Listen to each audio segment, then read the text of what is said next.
Hello everyone, I've been a painting contractor for 25 years and the goal of this channel is to help make painting at home simple.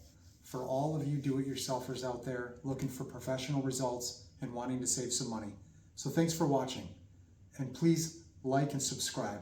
We want to help as many people as we can. Thanks again. Hello everyone, today what we're going to do is show you guys how to paint ceilings in a house. And so we're going to do some examples as to what we do from start to finish so you can cut and roll your own ceilings. And I want to show you everything you're going to need for this project. We have a paper masker with paper and tape on it. We have a rolling pan, 9-inch metal pan with a 9-inch liner.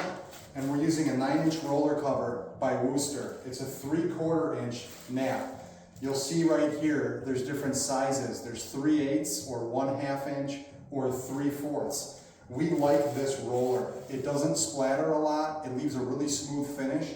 And usually we use a 1/2 inch roller in certain situations, but with this particular roller cover by Worcester, the Pro Do Z, it's a really nice finish. So we use the 3/4 nap so we can get a lot of paint onto the roller. We don't want to have a little paint. We want to have a good amount to work with, okay? We're gonna use Benjamin Moore Super High Flat on the ceiling for a finish. The color's White Dove. And before we get started, we're gonna take a look at the ceilings and make sure there's no imperfections that need to be fixed. We've got our 3M high strength interior small hole repair spackle. We use this for our trim, for filling nail holes, and we use it when we prep walls. It's a really good spackle and it has primer mixed into it. We also are going to have our Purdy Pro Extra Blue Bristle Stiff paintbrush, and we're using a 2.5 inch. That's what we use most of the time when we paint ceilings and walls. And then last, we have 2 different size roller poles. These poles right here, they open to a different, this is 2 to 4 feet, and this one right here is 4 to 8. So we can get the height that we need, and then it locks right into place. And then we can show you how we do that. What that's gonna do is it's gonna clip right onto here and lock it right in so we can roll at any height we need. So we'll get into that in a little bit. So follow me up here. I want to show you an example of what we do. We have 2 different ceilings here. We have a flat ceiling, and you'll notice we have this imperfection right here. I want you to see. It's kind of a spot where when we were spraying, some plastic got stuck. And this is the kind of stuff we're looking for before we put a finish coat on. We just want to take our sandpaper. We're using 150 grit sandpaper to do the sanding on this. And that's what we're going to sand the walls with anyways. But we just want to go real light. And if we just sand on this, it'll take it down. And we probably won't even need to spackle this spot. Okay. All right, we got it nice and smooth. All right, so then what we're going to do is we're going to look elsewhere on the ceiling. And what I like about this is I take a floor light and I just kind of work around whatever area I'm in, and I'm looking for any spots that need to be sanded, or maybe a hole or a crack. And if I see it, then I spackle it. Sometimes there's what we call boogers left behind after a house is painted for the first time, after it's primed, after someone had painted it before and there was stuff in the paint and it stuck to the finish. We want to look and sand those off. So that's what we're going to go through and do, and we'll check back in. Okay, so here we are on our next step. We are getting ready to paint the ceiling in this room. First, what I've done is I've gone around with my masker and I've protected the tops of all the windows, and we'll go around the room and show you, but I want you to show you how nice this is, this masker that we use that can be purchased in any store. We just connect the tape and the paper, and then give it a slight tear, and it's really that simple. And then we're going to go ahead and we're going to put this on all the windowsills so we don't get anything on them when we're painting above our head. And you can see how we've done all the tops of the casing.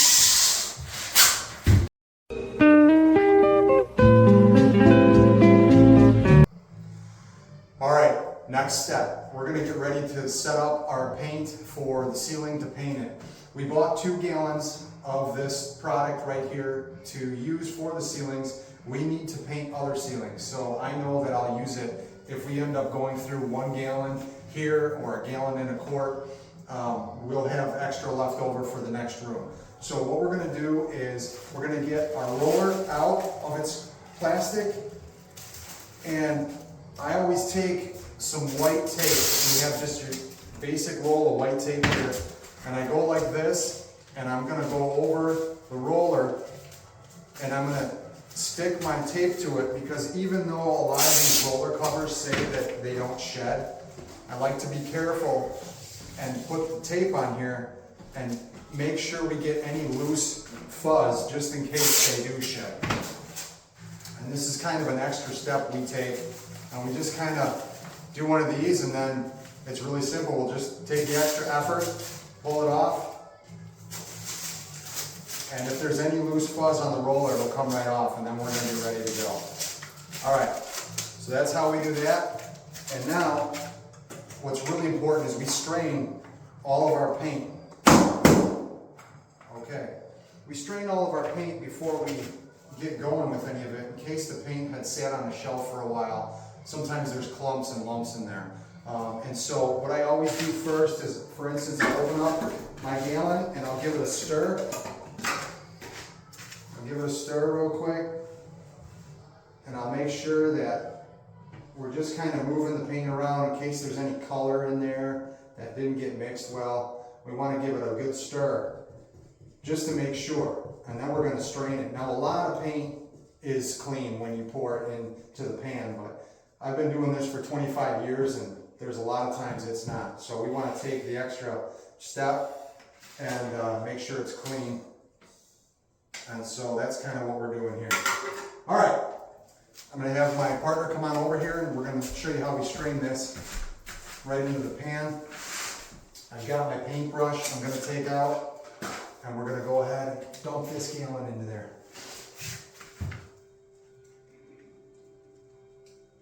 I'm going to pour just enough in there and leave enough in my pot to cut with for the brush. So I didn't pour it all in there, just enough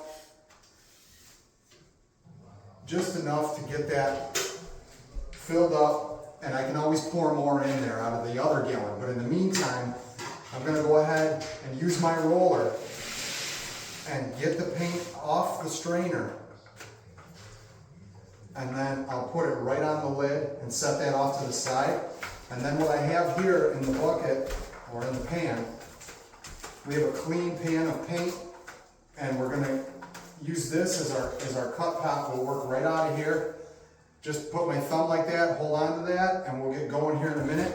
But I like to roll this out, and I want to get the paint, the roller, saturated. I really want to get it filled up. And when we go to work above our head with a roller, it's really tricky at first. You got to get the rhythm down, but what you don't want to have happen is you don't want a lot of paint dripping down onto your head or your arms. So we're not going to do this and then go over our head. We don't want the drip coming down. We really, really want to put a little pressure into the roller and make sure it's not dripping when we go over our head. And we'll set that there for a minute.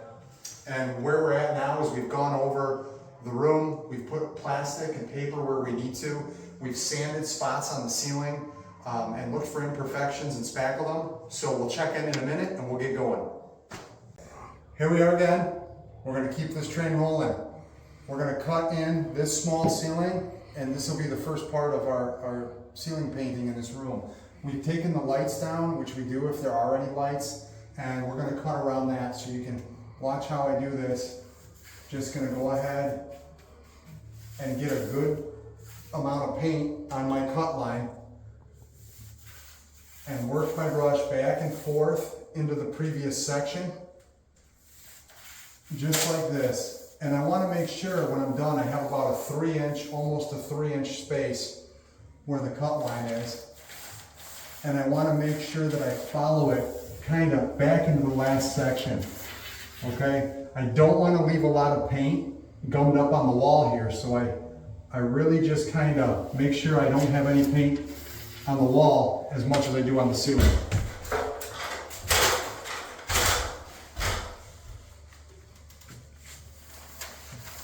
And I'm just going to do this all the way around.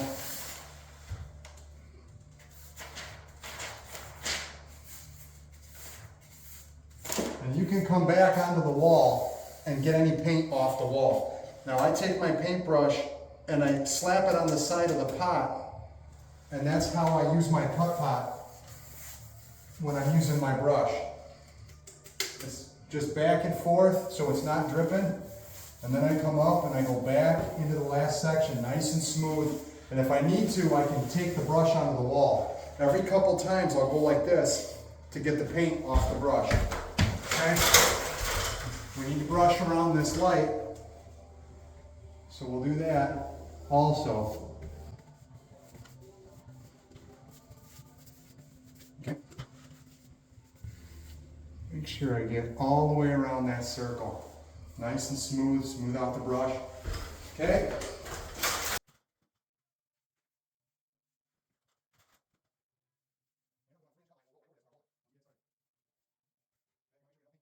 Now when we do ceilings, when we paint walls, when we do any kind of painting, we want to make sure we've adjusted the thermostat. We don't want it to be too hot in a house, in a room. We don't want our paint to dry too fast. We want to keep it a little bit cooler on the cool side so we can keep the paint nice and wet and it'll dry better and look more even. If it's too hot, you're gonna get a bad finish. Almost done?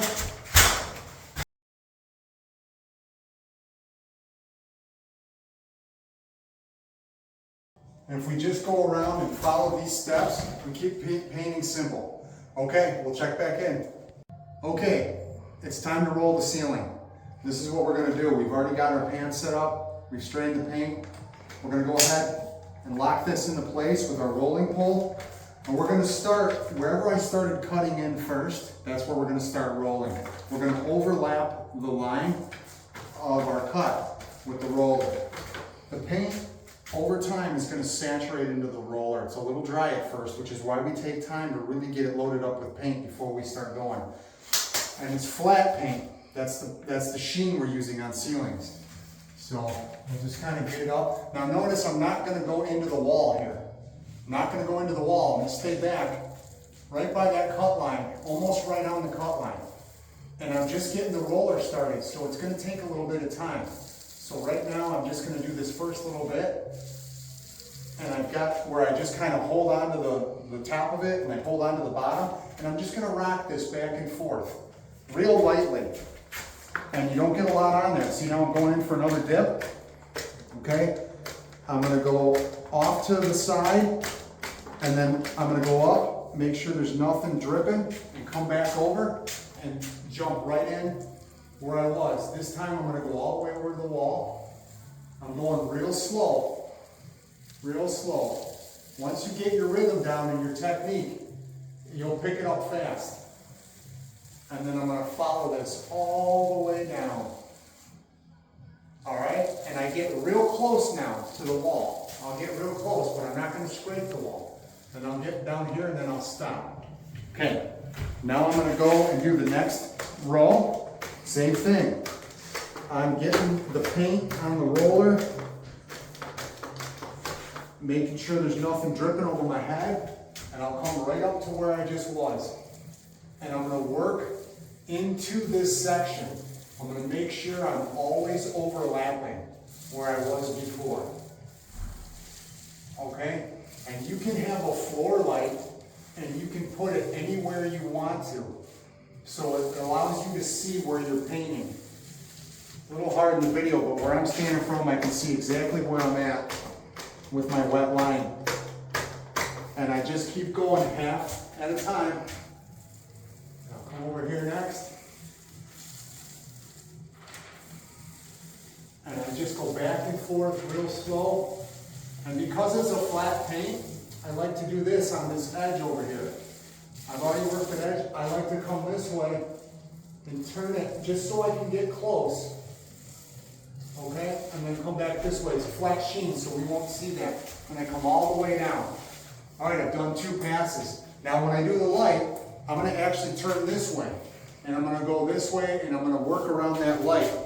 And you can just follow me here as I just repeat this process over and over. Okay, go right to about there.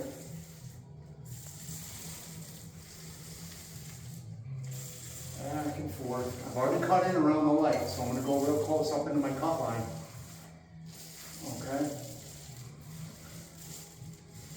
And I'm just going to go back and forth, making sure I really work the paint into the ceiling. This is our final coat. Alright? And what you'll notice is, if you have a color that you want to paint your ceiling, you're going to need to sometimes apply multiple coats, depending on how dark the color is, so you get the look you want. Coverage is important. So we're just working back into the section we did before. We're doing a slight overlap, and then we're just going until we meet up with where we were around the light. Back and forth. Nice and even, nice and slow. I'm going to go a little bit faster because I'm used to this. But you can go nice and slow, and just remember you're going real light pressure. Work back into the last section you were at. Okay? Alright, here we go. I can feel the paint on the roller is starting to get more saturated. The roller's starting to get worked in, and therefore it's holding more paint. Alright? Back and forth. Alright. Blending back into the last section.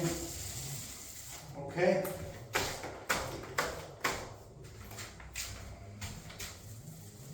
I always stop just short of the wall. I don't want to hit the wall with the roller mark.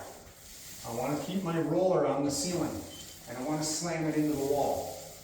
And just as long as you have a light, you can see that you're overlapping. You don't want to miss any spots. Just go back and forth into that last section. And then I'll turn, get close to the wall, and I'll get it nice and tight all the way down. Again, because it's flat, it's going to blend when it dries.